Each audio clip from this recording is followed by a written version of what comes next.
নজির আহমেদ, অ্যাডভোকেট নজির আহমেদ। আল্লাহু আকবার। আউযু বিল্লাহি মিনাশ শাইতানির রাজিম।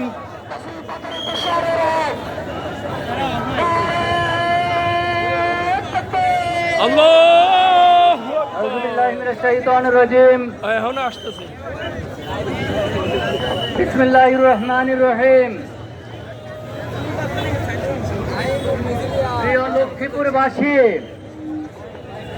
প্রিয় লক্ষ্মীপুরবাসী, সম্মানিত সাংবাদিকবৃন্দ, পুলিশ প্রশাসন সহ সকল স্তরের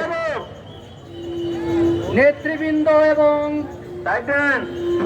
প্রিয় এলাকাবাসী, লক্ষ্মীপুরবাসী, আসসালামু আলাইকুম। আমরা জামাত ইসলামী দুর্নীতিমুক্ত ইনসাফপূর্ণ একটি বাংলাদেশ, মানবিক বাংলাদেশ করতে চাই। জুলাই সনদ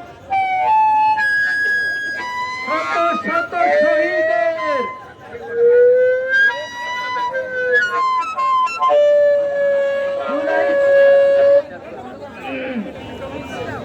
জুলাই সনদ শত শত শহীদের রক্তের আখরে লেখা একটি সনদ। এই সংগ্রামের যুদ্ধে 16শত যুদ্ধ রক্ত দিয়েছে 30,000 সংগ্রামী।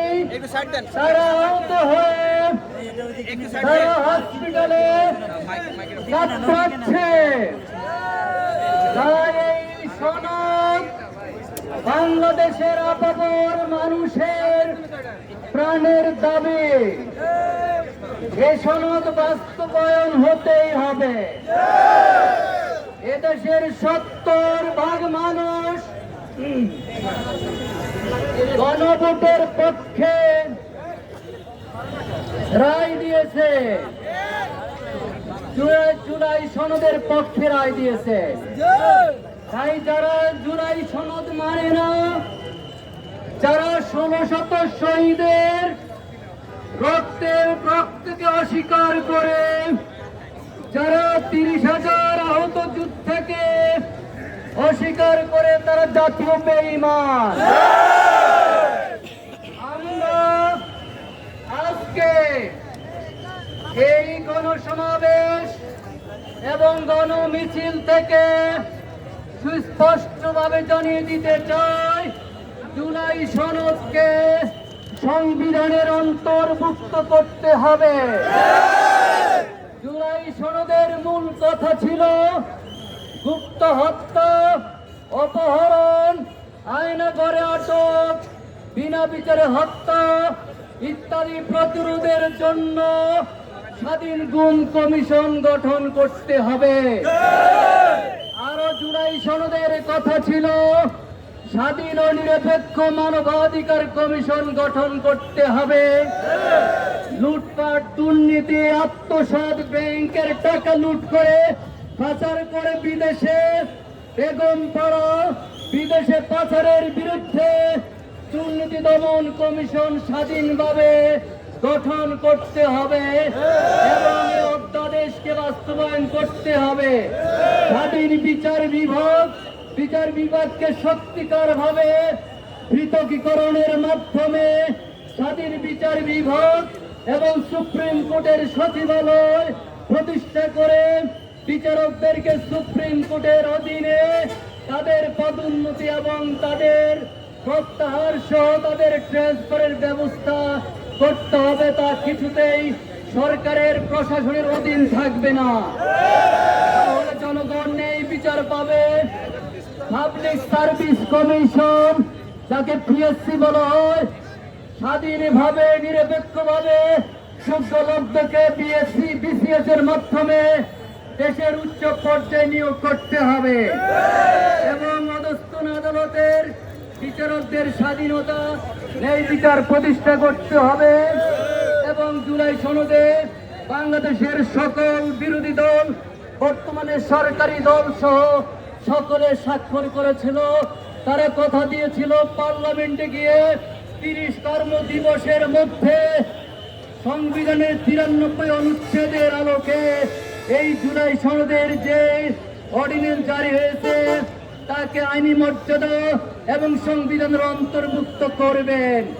কিন্তু আমরা লক্ষ্য করেছি একটি দল কিভাবে রাতের আঁধারে ভোট কারচুপির মাধ্যমে সংখ্যাগরিষ্ঠতা অর্জন করে আজকে ক্ষমতায় চেপে বসেছে। তারা এই জুলাই সনদের এই দাবিগুলো তারা নাকচ করে দিয়েছে। তাই আজকের জমায়েত থেকে সারা দেশ থেকে আমরা দাবি করতে চাই, আজকে হলো 12ই এপ্রিল, আজকে শেষ দিন, 30 দিন শেষ হয়ে যাবে। তাই আজকে যে সংসদ, এই সংসদে বসে জুলাই সনদের যেগুলো গুরুত্বপূর্ণ যা আপনাদের সামনে আমরা পেশ করেছি, এই দাবিগুলো, এই অর্ডিন্যান্স গুলোকে আইনে রূপান্তরিত করতেই হবে।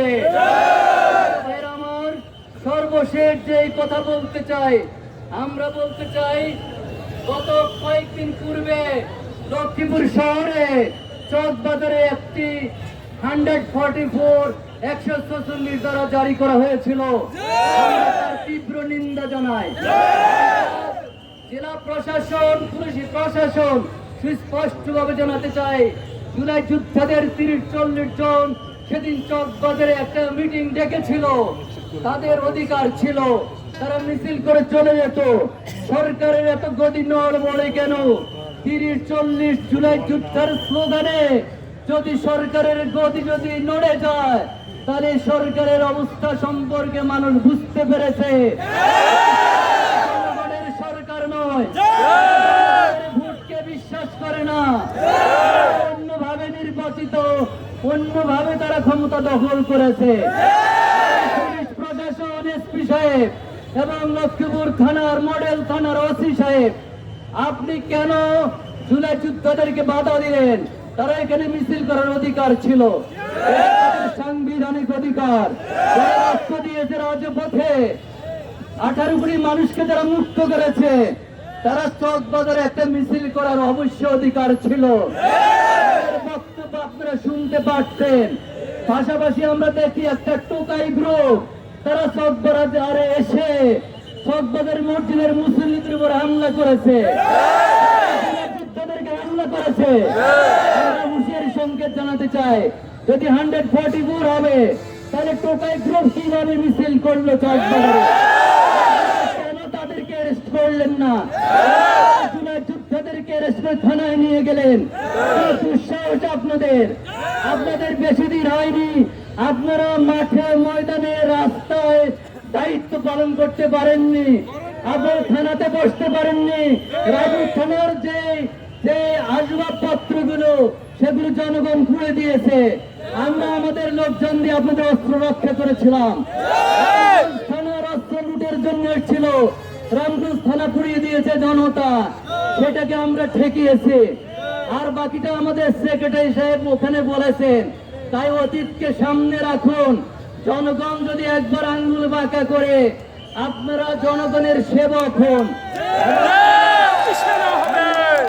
ফুটেজ দেখেছি, আমার পকেটে যে মোবাইলটি আছে, এখনো যদি আপনাদের সামনে তুলে ধরা হয়, তাহলে কার হাতে ব্যাট ছিল, কে ব্যাট মেরেছে, আর চক মসজিদের সামনের ফুলের টব কে থ্রো করেছে, কোন সন্ত্রাসী, সামনেই তো সেটা নিক্ষেপ করা হয়েছিল। আমার নেতা শহীদুল্লাহ ভাইকে লাঠি দিয়ে চকবাজারে রাস্তার উপর শুয়ে দিয়েছিল, বুকের উপর লাঠি দিয়েছিল। আমরা ফুটেজে দেখেছি। আপনারা পুলিশ ভাইরা জানেন, অনতিবিলম্বে তাকে অ্যারেস্ট করতে হবে, কাঠ করে আনতে হবে, নাহলে পরিণতি কি হবে আমরা জানি না। একবার খেপে উঠে ওটাকে নিয়ন্ত্রণ করার শক্তি তখন আমাদের থাকবে না। তাই পুলিশ ভাইরা আমাদের বন্ধু, আপনারা জনগণের সেবক, আপনারা আপনাদের পেশাদারি চরিত্রে চলে যান। আপনারা সরকারের অধীনে নয়, আপনারা জনগণের অধীন, আপনারা জনতার অধীন। কোন সরকার আপনাদেরকে নির্দেশ দিবেন আর আমার মানুষের বুকে গুলি চালাবেন, আমাদের চুলা যুদ্ধতে পিঠে বেদ দিবেন, তার আগামী দিনে সহ্য করা হবে না। 44 লক্ষ্মীপুরে আর হবে না। এর সাথে যোগাযোগ করবেন। ওসি সাহেব, আপনি চকবাজার দাঁড়িয়ে যদি বলতেন তাহলে জুলাই যুদ্ধরা শান্ত থাকতো, কোনো ঘটনা ঘটতো না। সাহস রাখেন পুলিশ প্রশাসন, আপনাদের আত্মবিশ্বাস আবার তৈরি করুন যে আপনাদের কথা যাতে জনগণ শুনে, মানুষ যাতে আপনাদের উপর আস্থা আবার রাখে। আমরা যারা জামাত ইসলাম করে, আমরা যারা জামাতের কর্মী নেতা, আমরা যারা হাজার লক্ষ মানুষ আমাদের কথা শুনে তারা শৃঙ্খলা রক্ষা করে, তাহলে আপনারা যারা শৃঙ্খলা ট্রেনিং নিয়েছেন তারা কেন টোকাইদেরকে মিছিল করার সুযোগ সেদিন জানতে চায়। তাই প্রশাসনের কোন স্তরে মানুষকে হয়রানি করার কোন অপচেষ্টা যাতে না হয়। আমাদের সংগ্রাম শুরু হয়েছে, দাবি আদায় পর্যন্ত সংগ্রাম আমাদের থাকবে। ছাত্র জনতাকে 11 কোটি মানুষ জামাত ইসলামী এবং 11 দলের সাথে আছে, আর টোকা এবং চাঁদাবাজরা অন্যদের সাথে আছে। তাই আমরা আগামী দিনের সংগ্রামের উদাত্ত আহ্বান জানাই। আজকে যে আপনারা কষ্ট করে এই গরমের ভিতরে প্রোগ্রামকে সফল করেছেন এবং আমাদের সাংবাদিক বন্ধুগণ, প্রশাসনের পুলিশ প্রশাসন সহ যারা আজকের প্রোগ্রাম সুন্দরভাবে সফল করার জন্য সহযোগিতা করেছেন, আপনাদের ধন্যবাদ। এবং আপনারা কেন্দ্রে পাঠিয়ে দেবেন জনগণের রুদ্ররোষ, জনগণের রক্তচক্ষু, জনগণের দাবি কি সেটা আপনারা পাঠিয়ে দেন। ধন্যবাদ আপনাদেরকে। আজকে এখানে প্রোগ্রাম শেষ, শান্তিপূর্ণভাবে আমরা স্থানে দলবদ্ধভাবে চলে যাব। আসসালামু আলাইকুম ওয়া রাহমাতুল্লাহি ওয়া বারাকাতুহু।